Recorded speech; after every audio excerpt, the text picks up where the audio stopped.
বোধহয় একটি দল ছাড়া আর সকলেই এখন পর্যন্ত যে মত দিয়েছে তারা সকলেই একমত পোষণ করেছেন। বাংলাদেশ জামাত ইসলামীও এবার যে সংশোধিত কমিটি এবং সংশোধিত নাম তার সাথে সম্পূর্ণ একমত। আমরা সেখানে প্রশ্ন করেছিলাম যে আপনারা তো চান যে এই প্রতিষ্ঠানগুলো নিরপেক্ষ থাকুক, চান কিনা? সবাই বলেছে হ্যাঁ চাই। তো নিরপেক্ষ যদি চান তাহলে একটা কমিটি দিয়ে করলে অসুবিধাটা কোথায়? সুতরাং এটা শুধুমাত্র একটা বাহানা। দুটো বিষয়ে কথা হয়েছে, একটাতে আমরা একমত হতে পারি নাই, সেটা হচ্ছে মূলনীতির ব্যাপারে। এবং গত আলোচনা যা ছিল আজকেও একই আলোচনা হয়েছে। ফলে আমি একটু অভিমান করে বলেছি যে আমাদের মূলনীতিতে একটা জিনিস স্থাপন করা যেতে পারে যে আমরা কখনোই জাতীয় স্বার্থে একমত হতে পারবো না, এটা আমাদের মূলনীতিতে স্থাপন হওয়া দরকার। আমরা বলেছি দেখেন, সমাজতন্ত্রের জায়গায় সাম্য, মানবিক মর্যাদা, সুবিচার, এটা সমাজতন্ত্রকে কভার করে। ধর্মনিরপেক্ষতাবাদের জায়গায় আমরা বলেছি ধর্মীয় স্বাধীনতা, সম্প্রীতি এবং ধর্মের বিপক্ষে কোনো থাকবে না, এই ধরনের একটা জিনিস যুক্ত করা হয়েছে। সুতরাং পক্ষপাতহীনতা, ধর্মে নিয়ে পক্ষপাতহীনতা। সুতরাং এত কিছু করার পরও তারপরেও দেখা যাচ্ছে কেউ একমত হতে পারছেন না। সর্বশেষ যেটা আলোচনা আপনারা শুনেছেন যে এনসিসিটাকে পরিবর্তন করে এখন এটাকে একটা সাংবিধানিক নিয়োগ কমিটি, খুবই এটাকে আরও স্থূল করা হয়েছে এবং সেখানে কমিটিটাকেও আরও ছোট করা হয়েছে। এই প্রস্তাব যদি মানা না হয় এর চাইতে আর কোনো অর্জন আমাদের হতে পারে না। বেশিরভাগ রাজনৈতিক দল আমরা এটা যুক্তি দিয়ে কথা বলেছি এবং যেই কথাটা এটার বিপক্ষে এসেছে যে নির্বাহী বিভাগের ক্ষমতা হ্রাস হবে, আমরা সেখানে বলেছি নির্বাহী বিভাগের কাজ তো আপনার নির্বাচন কমিশন নিয়োগ দেয়া না, এগুলো সাংবিধানিক দায়িত্ব, এগুলোকে সবসময় বলা হয়েছে।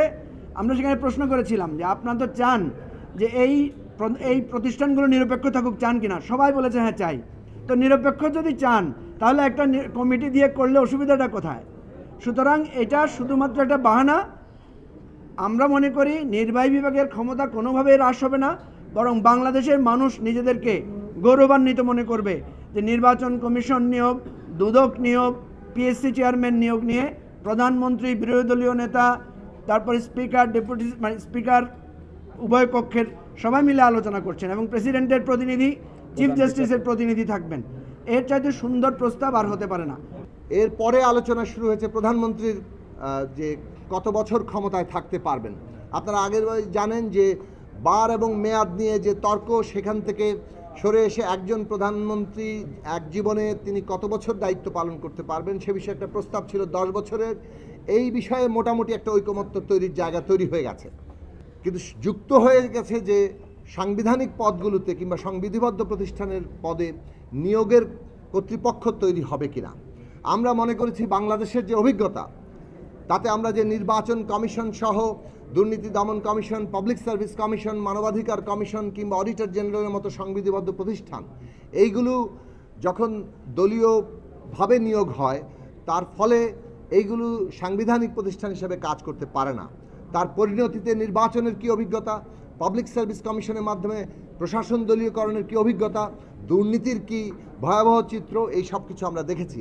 কাজে বাংলাদেশের অভিজ্ঞতার জায়গা থেকে আমাদের দীর্ঘদিনের লড়াই যে এইখানে অবশ্যই সাংবিধানিক পদগুলোতে নিয়োগের এমন একটা কর্তৃপক্ষ তৈরি করা দরকার, এমন একটা কমিটি তৈরি করা দরকার যেখানে সরকারি দল, বিরোধী দল এবং বিচার বিভাগ এর প্রতিনিধিত্ব থাকবে।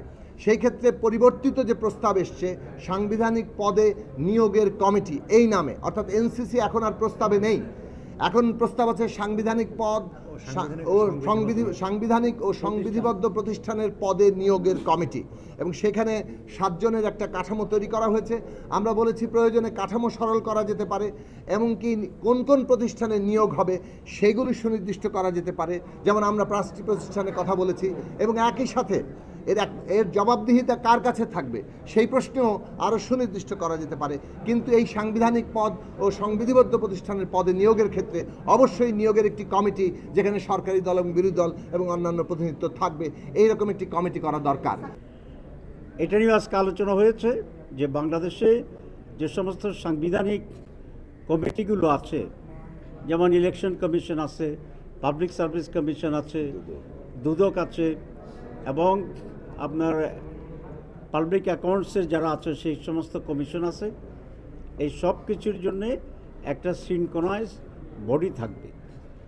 কেউ কেউ বলেছেন এটা প্রধানমন্ত্রীর ক্ষমতা খর্ব করা হবে, আসলে বিষয়টি এরকম নয়। কারণ এই সমস্ত সংস্থার নিয়োগ আগেও কোনো প্রধানমন্ত্রীর মাধ্যমে হতো না, এটার জন্য একটা সার্চ কমিটি করা হতো, সেই সার্চ কমিটির মধ্যে এগুলো নিয়োগ দেওয়া হতো। আগে ভিন্ন ভিন্ন সার্চ কমিটি ছিল এক একটির জন্য। বর্তমান প্রস্তাবে অনেক সার্চ কমিটি না করেই একটা সেন্ট্রাল বডির প্রস্তাবনা করা হয়েছে, যেগুলো এসব নিয়োগগুলোকে দেখবেন এবং ফাইনালাইজ করবেন। সুতরাং এটা প্রধানমন্ত্রীর আগেও ক্ষমতার ভিতরে ছিল না, এখনও এটার মাধ্যমে প্রধানমন্ত্রীর ক্ষমতার খাটো করার কোনো সুযোগ এখানে নেই। এখানে যে বডিটা প্রস্তাব করা হয়েছে সেখানে আগে প্রেসিডেন্ট এবং চিফ জাস্টিসকে ইনক্লুড করেই তারা এটা করেছিলেন।